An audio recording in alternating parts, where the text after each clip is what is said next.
Fala galera, beleza? Meu nome é Daniel, canal YouTube de Anime, e vamos começar com a análise do episódio número 7 de Kimetsu no Yaiba ou Demon Slayer. Seguinte, vamos ver se você concorda comigo ou não. Se você concordar, você comenta aqui embaixo. Se você não concordar, você comenta aqui embaixo também. A primeira parte foi a parte mais ok Isso aqui é um Battle Shonen! do anime até agora, sem dúvida. A gente teve várias cenas interessantes de Battle Shonen! A primeira coisa a se notar é a confiança do Tanjiro com relação à força da irmã, né? A irmã, ela é basicamente o objetivo do Tanjiro, né? De salvar, o objetivo é salvar ela. Ele até se questiona se ele deveria usar a força dela como algo para ajudá-lo, né? Porque visto que agora ela é um Oni de fato, então ele se questiona sobre isso, mas ao mesmo tempo ele praticamente de imediato já coloca ela na situação de confronto com um inimigo iminente que está na cara dele, né? Então é uma decisão um pouco estranha para ele, mas ao mesmo tempo ele tenta justificar, o anime, né? Tenta justificar com essa parada da mas ela é uma Oni, ela é forte de qualquer jeito, então ela vai conseguir se virar mais ou menos. Sei. Bom, ele foi no 2 contra 1 e ela foi no 1x1, basicamente, né? Ele mergulhou naquele pântano, a gente teve uma série de justificativas para ele conseguir respirar naquele pântano, porque ali o ar era rarefeito, mas não era tão rarefeito quanto a montanha que ele treinou, e aí ele explica tudo isso, e aí ele dá um poderzão foda pra caralho, porque é isso que a gente precisa no Battle Shonen, e aqui, meio que dizendo, aqui são as melhores condições possíveis para eu poder fazer o meu poder, né? Então a gente meio que sabe que ele precisa, como o elemento dele é água, né? Então ele precisa de umas... Se ele tiver um ambiente de água, então isso é reforçado, né? Interessante. Interessante o conceito em si, né? O conceito de ele ter a habilidade dele ser favorecida pelo ambiente aquático, digamos assim. Mas ao mesmo tempo é complexo, né? Porque ele sente cheiro dentro da água. Eu fiquei um pouco assim com relação a isso, mas tudo bem. Vamos apenas ignorar e aceitar que o anime tá falando que ok, nesse mundo isso aqui pode, então beleza, valeu, falou. Então ele faz o poderzão, ele trucida os caras, aí a gente tem uma cena muito Do Battle Shonen. que é a cena de quando a irmã dele, a Imoto dele, está em perigo. Ele chega meio que na velocidade da luz e corta o braço do cara e salva a irmã. E depois ameaça o cara, pede pro cara falar sobre o inimigo dele, sobre o chefão lá, né, o Michael Jackson. E aí o cara fala, não posso falar. E pronto, acabou. Entendeu? O cara tá aterrorizado, o demônio, o Oni. E legal, né? Porque aparentemente esse vilão principal, o Michael Jackson, ele tem um controle absoluto sobre a influência dele no mundo. E isso é bem pesado, né, com relação a um vilão, né? Se você for parar pra pensar, é um vilão extremamente poderoso. Então faz todo sentido ter uma sociedade de assassinos para combater não só ele, mas tudo o que ele causa, né? Então isso é reforçado no final do episódio. Eu vou chegar lá para falar sobre isso. Outra coisa interessante é a Nezuko. Assim que acabar a batalha, ela volta a dormir. Ela volta a dormir e ela está sangrando. A recuperação dela é bem mais lenta do que a recuperação dos Onis que se alimentam de sangue humano. E outra coisa que foi falada nessa parte pelo demônio, foi pensada, né? Então os nossos personagens, nossos amigos não têm essa informação. O Oni pensou, ela deve ter recebido muito sangue dele. Dele quem? Dele Michael Jackson? Eu acho que é do Michael Jackson. Ela é muito forte, a Nezuko, talvez porque ela tenha recebido, na hora de virar uma Oni, ela deve ter recebido muito sangue, talvez o sangue da família dela inteiro, ou o sangue dele propriamente dito, a força dele, né? O que ele fez com a Nezuko exatamente. Porque ela é muito forte e ela conseguiu bater praticamente de frente com o Oni, que é bem mais forte que ela, teoricamente, porque consumiu mais humanos, né? Comeu mais humanos. Então ela consegue bater de frente com esse aí. Tá certo que eles são 3, né? Ele na verdade são 3. Então ele é basicamente 3 vezes mais forte que ela, só que ela enfrenta só 1/3 dele, né? Então você meio que tem uma lógica sobre isso. Ela é forte, mas ela não chega a ser tão forte, porque esse demônio teve que ser derrotado pelos dois, né? Pela Nezuko e pelo Tanjiro. Então ele é muito forte ainda.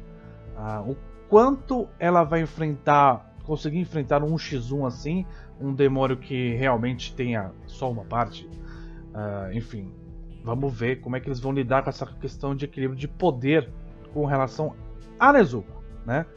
A gente tem aquela cenazinha emocionante do moleque que recebe a coisa da moça que ele, né, que morreu e tal. Ele fica puto com o Tanjiro, depois ele percebe que o Tanjiro pode ter passado pelo mesmo que ele, tem uma reflexãozinha ali, acaba, e aí depois desse peso todo, a gente tem o Corvo fazendo piada. Pra cortar completamente qualquer tipo de tensão sobre essa questão. E meio que falar, ó galera, acabou aqui, a gente tá indo pra outro lugar agora. Então esquece do que aconteceu aqui, vira a chave da cabeça pra ir pra outro lugar. Não sei se eu gosto muito bem disso, dessa forma como que esse corvo tá sendo usado. Eu tava tenso por causa de toda a situação e de repente eu vi um corvo falante tentando ser engraçado.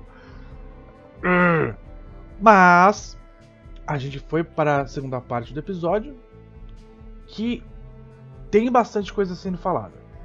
Primeira, construção de mundo. A gente percebe que tem energia elétrica, tem bondinho. As cidades grandes, elas são mais de fato evoluídas, tem prédios, né? Você tem uma diferença bem grande, uma diferença brutal de onde o Tanjiro estava acostumado a viver. E uma coisa interessante que é justamente neste lugar de evolução que está o vilão. Isso também pode ser uma relação entre a evolução desse mundo e o impacto que esse cara causa no mundo. E o que ele precisou transformar o mundo para se proteger, né? Se você for parar para pensar, o melhor lugar para se esconder é na cidade. E de preferência ter uma família. E de preferência ser tratado como humano por todas as outras pessoas. Então ele tem isso.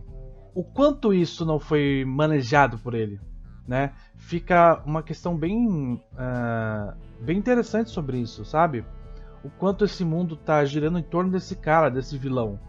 E o quanto ele alterou a própria sociedade para poder fazer isso. Porque esse cara, o Michael Jackson, ele impactou bastante a vida das pessoas e por um bom tempo, né? Porque ele tem bastantes anos, né? Não sei quantos anos exatamente, não me lembro agora, mas é uma coisa de 1000 anos, alguma coisa assim, né? Porque ele é o Oni primordial, né? Ele tem bastante influência nesse mundo. E fica aí a questão para saber o quanto de influência que esse cara fez, né? E também tem outra coisa interessante nessa parte, que é quando o Tanjiro sente o cheiro dele, ele larga a irmã sozinha no lamen, no Gyudon lá da vida. Ele larga a Nezuko sozinha e ele vai correndo atrás do cara. Olha o Tanjiro sendo burrinho de novo. Tanjiro, presta atenção, esse cara é muito forte. Você acha que ele tá bobeando ali pra você poder atacar ele? É uma cidade lotada. O que você acha que você vai fazer quando você encontrar com ele? O que você acha que ele vai fazer? Então, qual que foi a reação mais óbvia do cara, que é um vilão? Ele utilizou muito bem a proteção dele. Assim que ele se viu em risco, ou ele viu em risco o disfarce dele, a família dele, não sabemos o quanto ainda ele se importa com a família, ou com o disfarce, ou o que ele se importa de fato. Mas assim que ele viu isso em risco, ele basicamente mostrou: eu posso transformar essa porra da cidade inteira em demônio, se eu quiser. E ele fez isso apenas só arrancando um cocoroto aqui do maluco nas costas e transformou o cara em demônio. Imagina o que ele não consegue fazer no meio dessa cidade, se ele quiser. Então, a gente tem uma demonstração de força muito clara por ele e uma demonstração de fraqueza muito grande do Tanjiro. Porque o Tanjiro não conseguiu tomar nenhuma decisão naquela situação, ele gelou. Ele fala: puta que pariu, esse cara tá no meio da cidade, puta que pariu, ele tem uma família, puta que pariu, olha o que ele fez com o demônio. Então o Tanjiro não sabia o que fazer, ele chegou naquela situação sem saber o que fazer. Portanto, o nível dos dois é muito diferente. O nível dos dois de inteligência, tomada de decisão, o nível dos dois com relação à proteção, né, o quanto eles estão protegidos. O Oni poderia ter matado o Tanjiro ali e não matou, só transformou outra pessoa. Por que ele está atacando outras pessoas e não o Tanjiro, que está literalmente atacando ele, né? São algumas questões levantadas aí, a gente precisa esperar um pouco o anime responder, porque foi muita coisa, muita hipótese.